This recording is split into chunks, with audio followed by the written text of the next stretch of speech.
Hello everyone, I'm back again with another guide, and today we're going to go over Athena. Now, I wanted to talk about a couple of things real quick before I get into Athena. So if you want to go straight to the guide, just skip ahead a little bit.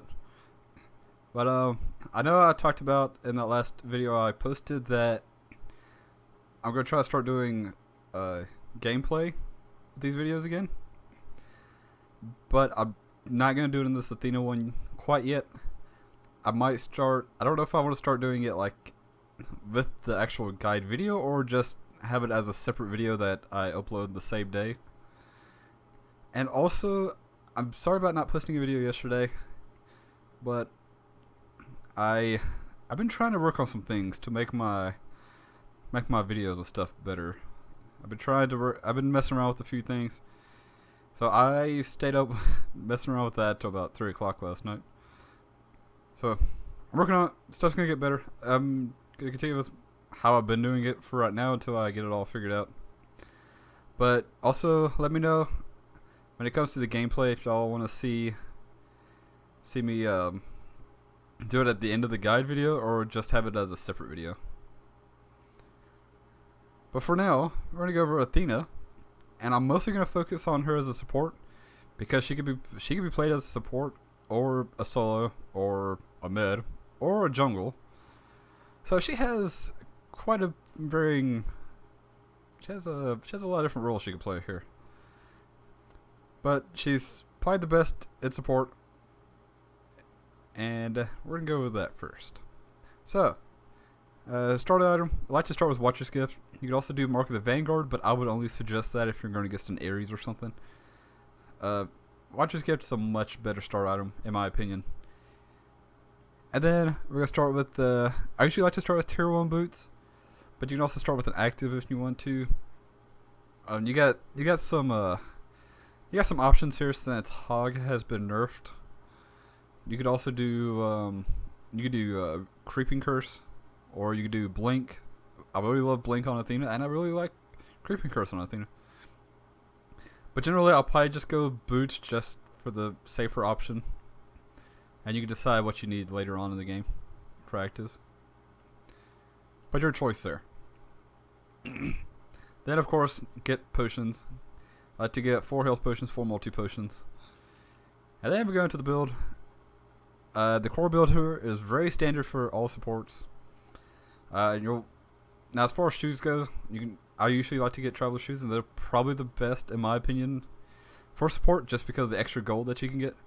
But cooldown reduction boots and reinforced greaves are not bad options either, just depending on your playstyle and what you're planning on doing with the support. I just find traveler shoes are probably the safest option and probably the best overall. And then, of course, we got Sovereignty and Heartward, basic support items. Y'all should know what Sovereignty and Heartward does by now. Then we got Spirit Robes. This is basically the new version of Magi's Blessing now that Magi's Blessing has been nerfed. Let me just go say it before I get any farther. These are the 3 items you have to build. Of course, I talked about the different boots you can buy, but you need boots, Sovereignty, and Heartward. And then after that, it's kind of up to you and what you feel like you need.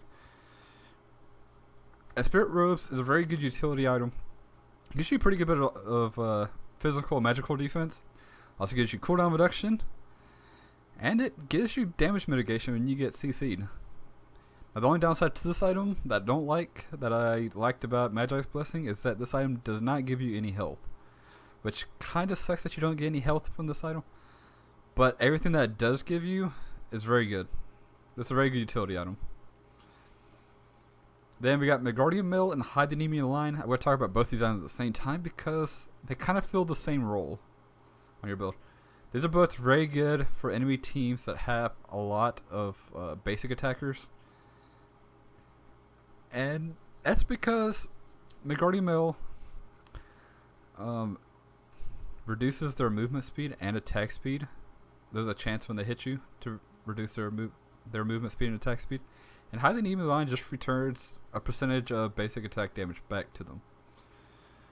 So these 2 items are very good for against basic attack heavy teams.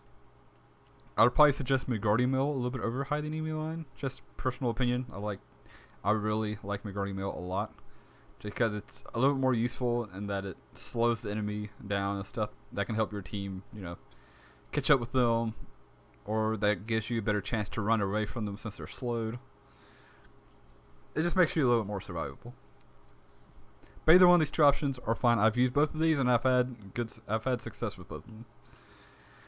And then we got Wingblade, probably the best utility item in the game. And that's because it gives you just kind of everything that you want for the most part. Gives you movement speed. Can't complain about movement speed. You get extra health. As a support, you definitely can't complain about extra health. Gives you cooldown reduction. Who doesn't want cooldown reduction? It gives you attack speed, which, okay, that might be the one thing you complain about because you don't really care about attack speed on Athena. But it also gives you slow immunity, and it also gives you movement speed when you get slowed. So every so often, while this item is up, when it procs, when you get slowed, it will proc, and instead of being slowed, you will actually gain extra movement speed. So the enemy team has Alpwash or Nemesis or somebody like that, or just a bunch of slows in general. This is a very good item to counter those gods with. Then we got Bulwark of Hope. This is a very, very good magical item. Magical defense item. Can give you a lot of magical defense, can give you a lot of health, and it's also going to give you a lot of mitigation when you get really low on health. That mitigation only lasts for about a second, but if they try to burst you down super quick, well, you're going to mitigate a lot of that damage and you're going to stay alive. Then we got Void Stone. This is going to reduce the enemy's magical protection, so this will help your mid out or any other magical gods you have on your team. This will also give you some magical power, which Athena's not going to complain about because her shield wall hurts a lot. And it also gives you magical defense. I would only suggest to have one of these items on your team, so if someone else already has this item, do not build it because the passive on it does not stack. Then if you feel like you're already tanky enough and you just want some extra damage, you can do Ethereal Staff, which will also make you even tankier because it gives you 600 health. But it's also going to convert percentage of your health into magical power. And you'll probably have a pretty good bit of health in all honesty, especially after you get this. And then we got Soul Reaver. So you should be mostly building defense, or you should at least as support. Soul Reaver is going to give you that proc to deal a percentage of their health and damage too. So yeah, this is going to be a very good item to increase your DPS. You're just going to hit them with Shield Wall and there goes a percentage of the health. Plus the extra damage. Plus the damage that Shield Wall does by itself. So this is also a very good item if you feel like you need some more damage on Athena. Then we'll take a look at actives. If the enemy team has some healing, you get Weakening Curse. Weakening Curse is, it's always a pretty good item in my opinion. The enemy team's going to always have some form of healing. Even if it's just lifesteal. That lifesteal is probably going to be useful. Stopping that lifesteal is probably going to be pretty useful. Then we got Blink. Probably my favorite active on Athena now. I really love Blink on her. Because if you blink in and then taunt, they have absolutely no time to react to that. That's just an instant taunt. They can't do anything about it. And it's probably going to scare the crap out of them because Athena's just going to all of a sudden be around their face. Then we got Shell of Absorption. I have a hard time saying absorption there.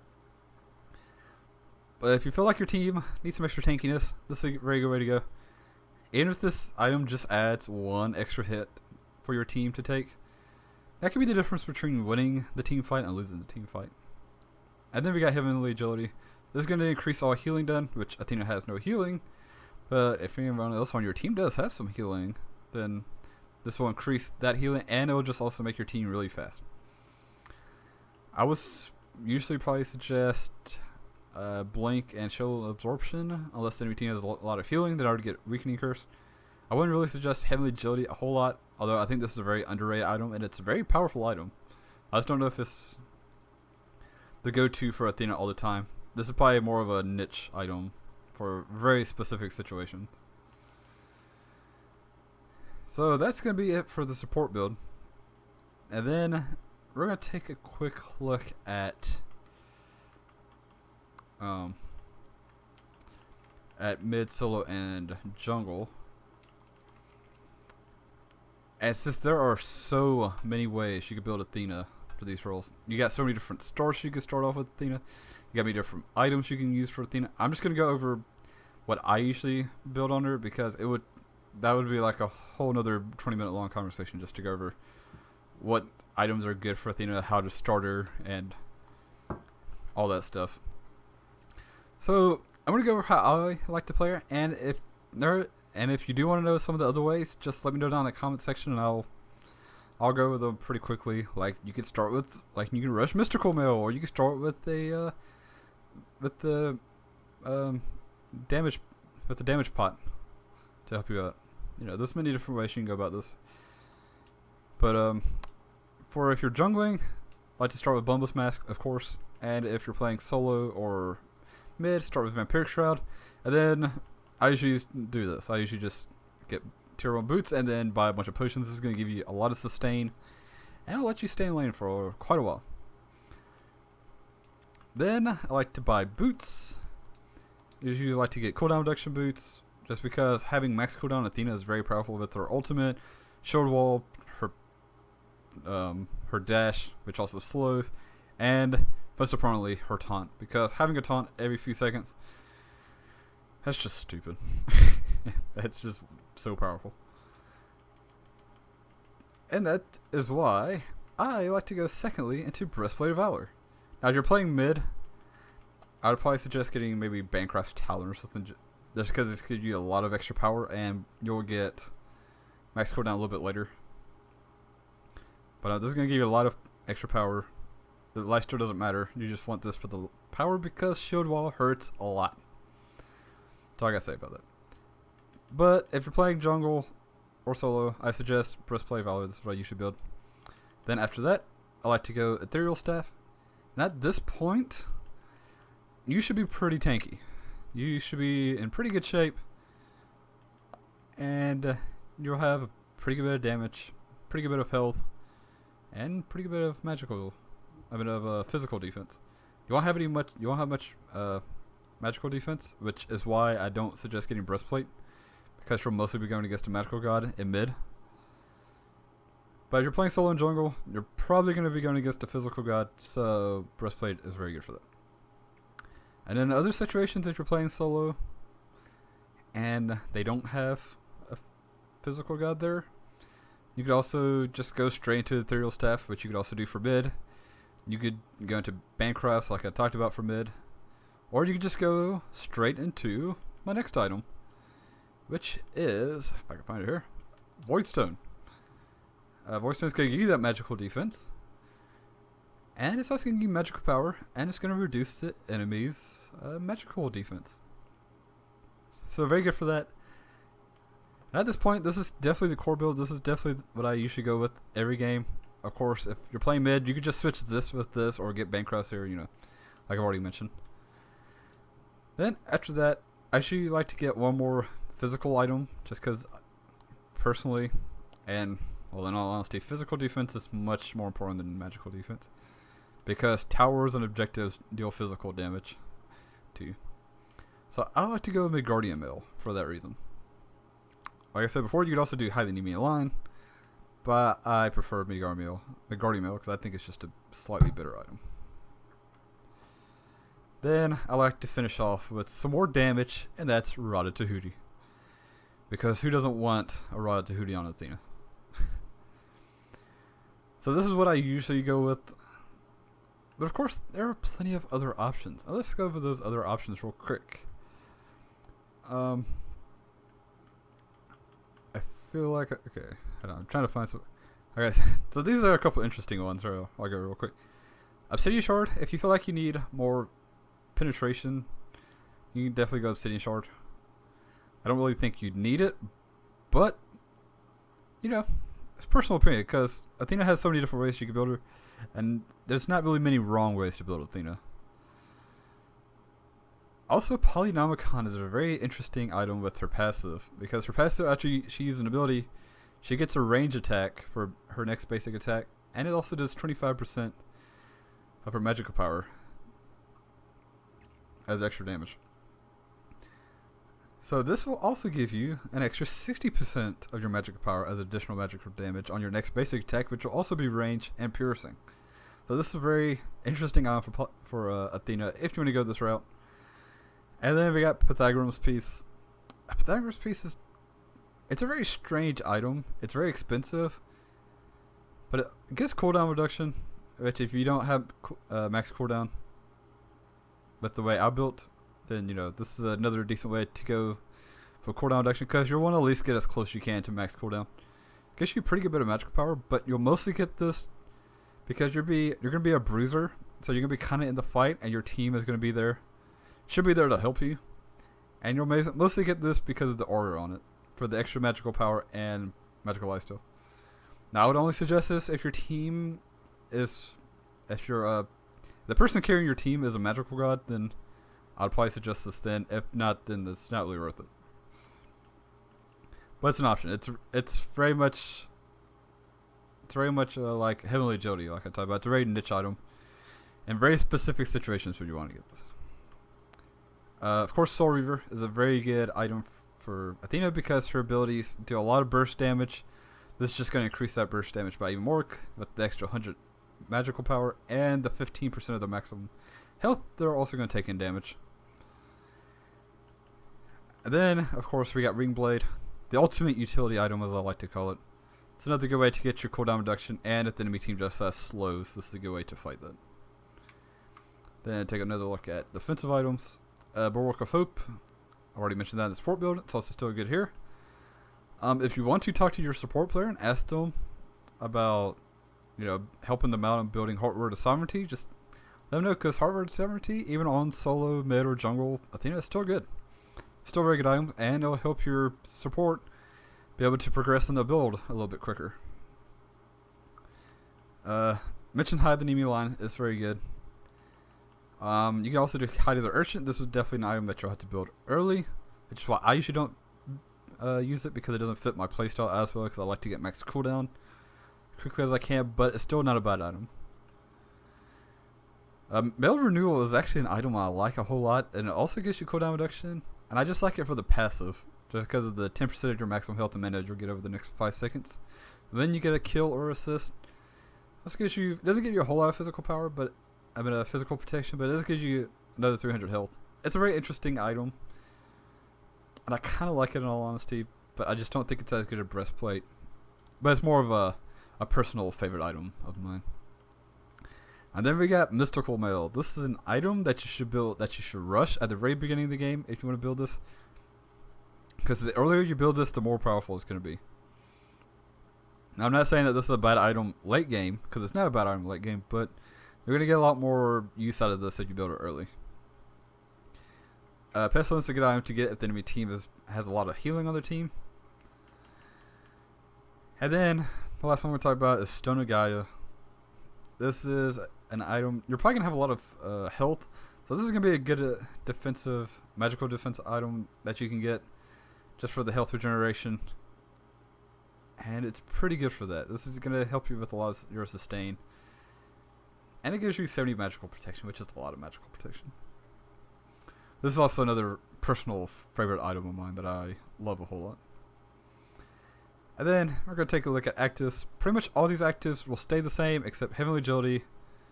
I will suggest, probably one of my favorite actives in the game is Shield of the Underworld.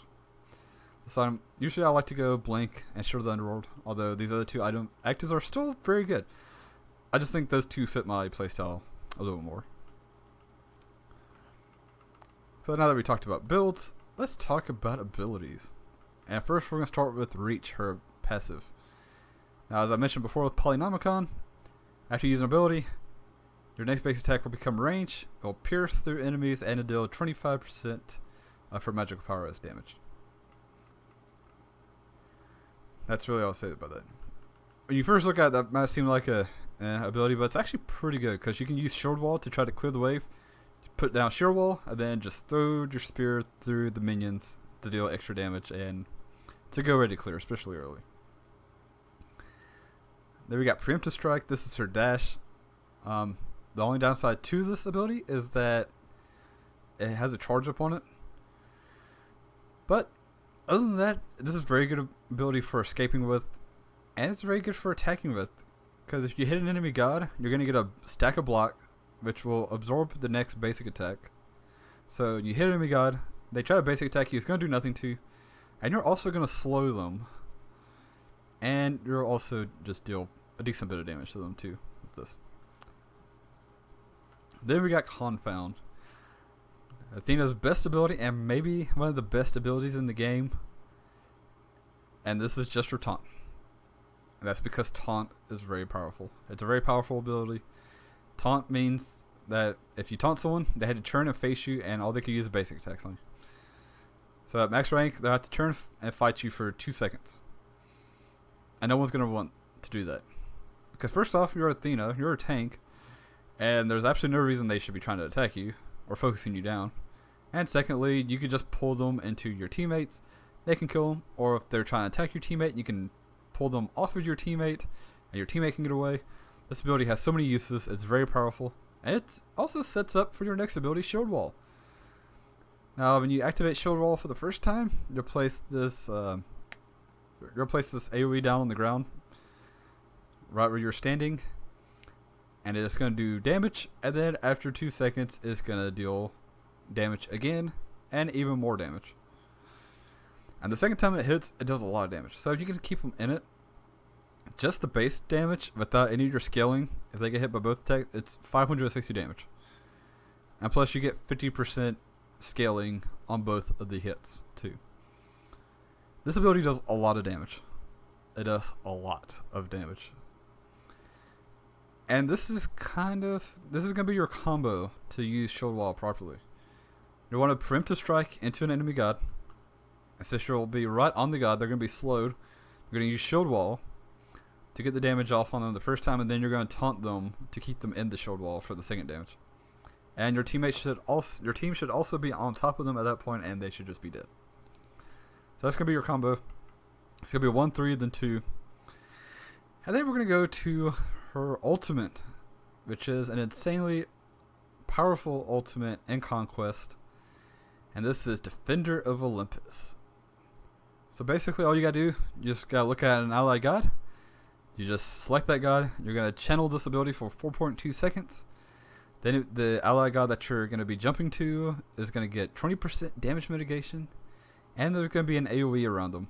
So when you jump to them and you land, if there's an enemy god inside that AoE, they're gonna take a whole lot of damage. Like at max rank, 750 plus 90% of your magical power. That's a crazy amount of damage. And you're also going to be wherever your allied teammate will. So, this is why Athena's ready to get in the jungle or solo lane, because she can be anywhere on the map that she wants to be because of Defender of Olympus. And if there's an enemy Athena on the team, never think that this one person is by themselves, because Athena can get to them whenever she wants to. And this is why Athena is so powerful, because of her taunt and her ultimate. Because she can be wherever she wants, and she can just CC people to death. And this is also why, if you're playing solo mid and jungle, why getting max cooldown is very important. Her abilities are very powerful. This is why Athena's always been one of the best supports in the game, and why she will always be one of the best supports in the game, just because of those two abilities. At least. If you take away the rest of her abilities and just kept taunt by itself, she would still be a very powerful god, just because of how powerful taunt is. So as far as what to level up, I usually like to level up Shield Wall first, just for the extra damage, because always having damage is always nice. You could do Confound if you wanted to first, but I don't really think it's worth it as much. I usually like to do Shield Wall first, Confound second, then Preemptive Strike last, and of course get Defender of Olympus whenever you can. But that's personal opinion too. So that's going to be my guide for Athena. I'm going to try to start doing more gameplays for these guides. I'm just trying to get all this other stuff. I'm trying to learn all this other stuff to make my videos better. And plus, there's a lot of gods I want to go back and redo guys too, like Riot Tasker now. That build that I did with them, it's not that good anymore because he got nerfed. So I need to go back and change that. I'll probably update the build for Fenrir. And probably once I go back and start using, start making my videos look better, start using these different programs and stuff, I'll probably start doing gameplay with those. So I hope y'all aren't mad about the lack of gameplay, because I mentioned it in my last update video. I'm really sorry because I was planning on doing it, but in all honesty, also I'm really out of practice. So I would probably just look really bad and not be able to show off the gods to their full potential right now. Because I have not been playing as much. I've been keeping up with Smite and what's been going on lately, but I have not been playing, so I need to get back into the game and play some actual games before I start doing gameplay. Because I'm just gonna say I'm not the best player, so I don't care if if I go negative and lose a game or stuff. But if I'm trying to show off how good this god is, I kind of feel like I need to actually play good with the god and do good just to show off the full potential that the god has, instead of going like 1 of 5 or something with the god. Because that's not going to get the point across of how good the god is, or can be. So that's why I was kind of thinking it might be a little bit easier for me, a little bit better, just to do gameplay as a separate video that I'll post the same day as the guides. Because I can find like an actually decent game where I can show off the god properly, instead of just hoping that the first game I play will be. But I don't know. We'll see. I don't know. I might just attach it to the guide. It just depends more on what y'all want to see. So just let me know there. I need to get some practice in. And that's kind of the reason why I did not do gameplay for this video. Because like I said, I'm not trying to make myself look like the best Smite player in the world, because I already know I'm not. And that's not the whole point of this, because the whole point of this is to show how powerful the god is and how to use them properly. I just don't feel like I could do that in a gameplay right now, because I have not played in like 3 weeks or so. So with that, I hope y'all enjoyed the video. Let me know what y'all think, and let me know what y'all want me to do about the gameplay stuff, if I should do it in the video or in a separate video, and just let me know what god y'all want to see me do next. So I hope y'all have a great day. Thank y'all for understanding and being patient with me for a little bit. Try to get all this new stuff figured out, and things are going to be much better, I promise. Y'all have a great day, and have fun.